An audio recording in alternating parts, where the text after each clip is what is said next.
to preserve the integrity, security, and transparency of our process, I'm going to put all of you to work, right? So this is what this election volunteer is about. I'm here today to present to you the opportunity that you can have or do to help us and help your group. So I am, I wouldn't say I'm in charge, but we have a team of people who are in charge of doing the operations for the election logistics and voting systems division, which is my boss is Mike Fong. And what we do, what volunteers do actually is a very integral part of this whole process. So we're gonna go over the volunteer opportunities that the League of Women Voters can do, your group, in order to one, help us with our processes, get those ballots delivered from wherever they're coming from to the ROV during the election period. And you do know that we have about 11 voting days. We have an early voting in County of Santa Clara. So we start our voting process for the November 5th presidential general election on October 26th. So our voting period starts on 10/26 all the way to election day, which is 11/5. You can capture those days to help us do what we need to do in order to make sure that our processes are done correctly and with transparency and security. First off is the vote center. This is where U.S. couriers can pick up ballots from the vote center to deliver to ROV. The two people rule applies to everything. That's why I'm here with Mike today, right? So he cannot be saying things that I don't know about, or vice versa, right? So for couriers, always team of two also applies. In everything we do, more particularly during the election season, you always have to have accountability. Vote center courier teams are those who go to the vote center, and the image there is an actual vote center at Los Altos Community Center. One of the really, that area actually is run by another group. Most of our volunteers are clubs, thank goodness, like George's Club, the Sunnyvale Host Lions are pretty much cornered the Sunnyvale locations for vote centers and drop box. But don't worry, Elaine, I have one Sunnyvale location that I'm going to give to you today, and I'm taking it away from George. And so the Los Altos actually is also run by the Kiwanis of Los Altos. Really, really good group, very nice, and so they've been with us for a long time. So you are going to be in a company of a lot of civic-minded individuals doing this. Okay, so that's just a quick overview of what it does. We also have couriers or need for couriers to go to a drop box to pick up our ballots. Again, during the election season, we have a shorter period to do this because there is another division who takes care of the other days. So for us, we are responsible only for certain days. And today, I cannot commit to those days except for the election night.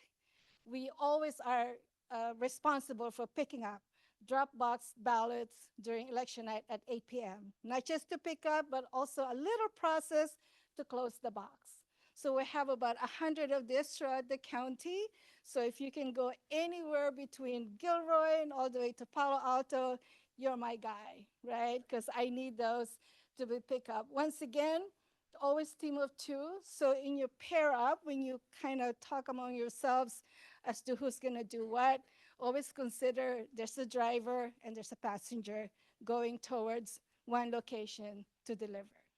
Next up is our logistics and supply center. This is a little bit more of a static kind of work. So our logistics and supply centers are your little hubs of supply area designed so that it has all the supplies needed by any vote center around the vicinity of the hub. And the task is to deliver supplies as needed. So it could be days that it's very busy. The first 2 days, normally when we open on a Saturday, day one of voting and day two are kind of busy time. Then it kind of tapers off a little bit. And then Our vote centers are open for 11 days, right? Anyone can go in and vote and do early voting. When do voters come in to vote? On election day, right? So it peaks again, right, on the like the day before, about 3 days before election day. Then it peaks again as far as servicing the vote centers. At this time, flooded with voters, pens are running out. The job or the task of this center is to look for those pens inside those trucks, and we kind of made a started with a little hybrid, and I'll talk to you a little bit about it. But generally, it's a supply truck with all the supplies needed by the vote center. So if there's a vote center here, George, what is your vote center? George is actually a lassie. What is the vote center that you service? Okay, so let's say this is a vote center and it's so busy, lots of voters, and the vote center is running out of pens or running out of form. Lassie, wherever that may be in George's area, for example, because he is a Lassie, would have those material supplies in his truck. The task of ours, couriers, is to get those materials, deliver them here. Then we deliver, we're done, we go back to the supply until the next calls happens. So that's what this is about. Now, there are two types of manning that we need to do for the Lassie. There's a coordinator. So if the two of us are the coordinator for the Lassie, all we do is manage it, and we're the one who's giving the supplies to the couriers, the second part or the second tier of that function, and the couriers are the ones who actually deliver to the vote center. These are quick overview of what the courier teams do. And so Elaine and Nina are your coordinators for the group. They have more information or will have more information. Of course, you're always welcome to call me to, and I can explain more. But the idea here is to find out, one, how can you help us? Because without the volunteers, the magnitude, as you heard, the amount of work involved in order for that one voter to walk into the vote center, ask for a ballot, mark that bubble, that radio button, put that ballot into the machine. It takes about 2 to 5 minutes of their time. It takes us a year to get to that process. So, and then during election, there are more processes involved, such as how do we then secure all those ballots, bring those to ROV, get them counted as quickly as possible so that it doesn't take too long. And the courier teams are really an important component of getting that thing done. Okay? So that's what we do. The vote center, these are just quick, where did I put the days that we're going to be working. So you can just discuss among yourselves who's doing what on what days. But the vote centers normally are either 11 days or 4 days. There's about 25 of those that are open from day one for 11 days, an additional 75 that are open from November 2nd for the last 4 days of the voting. They are about, there's throughout the whole county, right? So our county is from Gilroy all the way to Palo Alto. The drop box are literally drop boxes in centers or areas that are, this is one of them actually, a location. And George kind of cornered this location. So his group, yeah, his courier teams actually come here and pick up. And I don't have the time yet. We're in early discussion of the hour, but in previous election in March, the first day, which is a Saturday and a Sunday, we picked up at 10 a.m. Very likely they'll be the same time.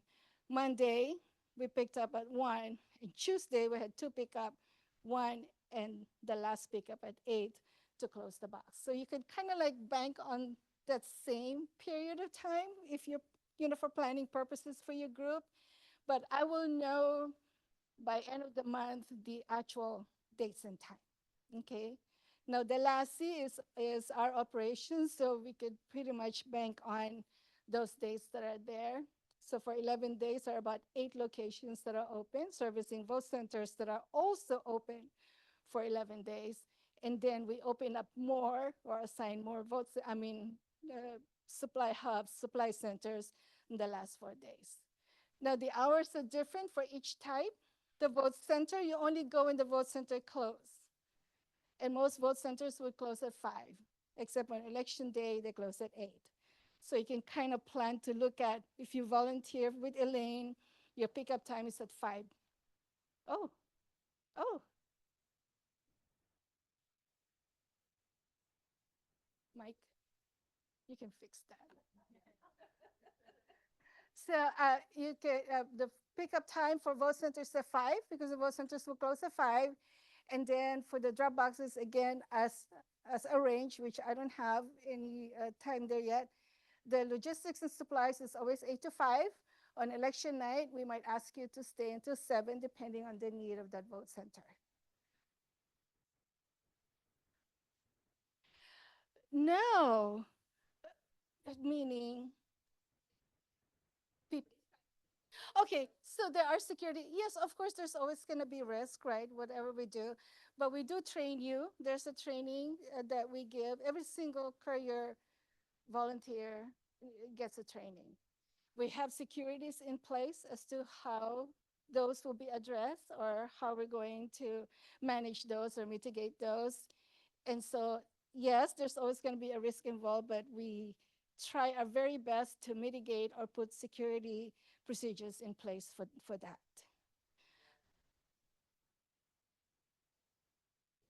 Oh, there it goes. Um, I don't want you to think that there's a security risk in doing this. It is basically picking up bags that are already sealed. You're bringing it back to the ROV. The only, it's always been like you pick up bag or supplies and you bring it back. That's it. It's really nobody bothering you. However, in the recent election or so, there are people who want to make sure that you're doing your job. They may, it might be like, I think there was like one or two incidents where they're sitting there watching you do your job, making sure that you're following the protocol or process. And that's about it. If you may have a crazy news story like in some Midwest and somebody trucks and guns and stuff, no, it's not like that over here. Um, it's there are there are things that you have to do, but people are just watching you for the most part. And like Ellen said, we'll train you. You certain things that you do, you'll be wearing a vest so that people know that you are the authorized person. Or if you go to the vote center, they're gonna check your name saying, "Are you Mike Fong who's supposed to be coming?" And they'll check to make sure. But that's about it. The the biggest security risk is trying to come to ROV because there are like 300 cars trying to come in.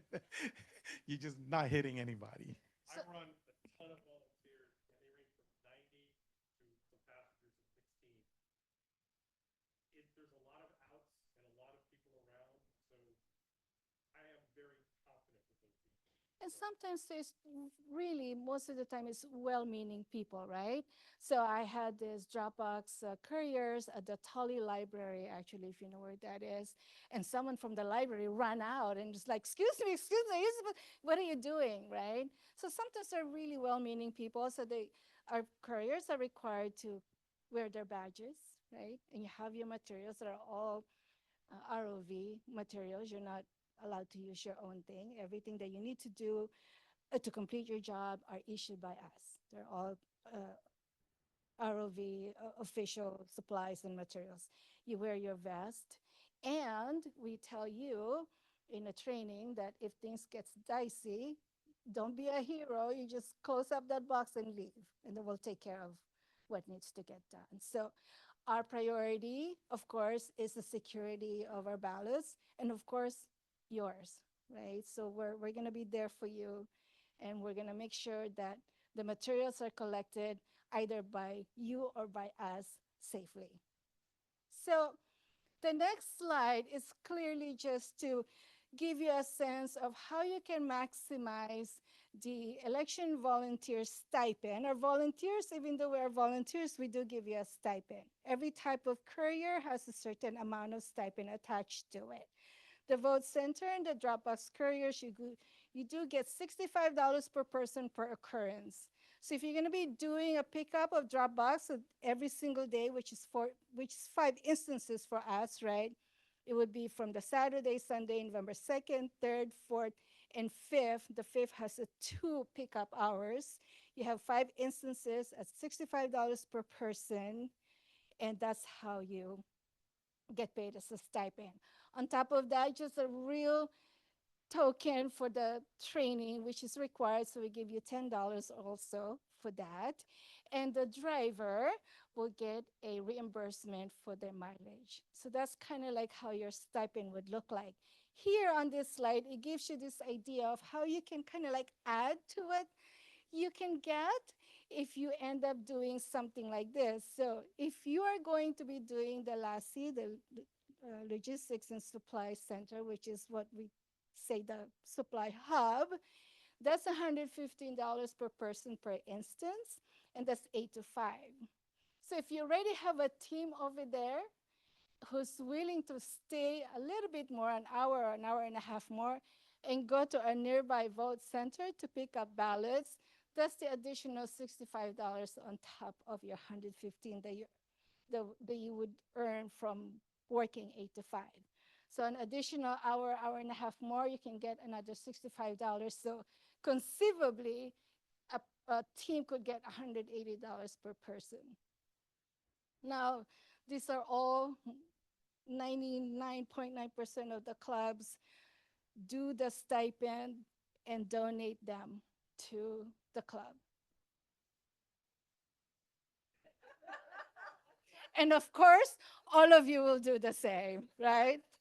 So this is designed to help groups, nonprofit, those of you who really are contributing to our communities, those of you who really try very hard to make our community work, right, and be engaged. This is our way of participating in the good things that you do. I really, really like this partnership that we do with the clubs because, as Mike had said before over and over again, it's a dollar that keeps on going.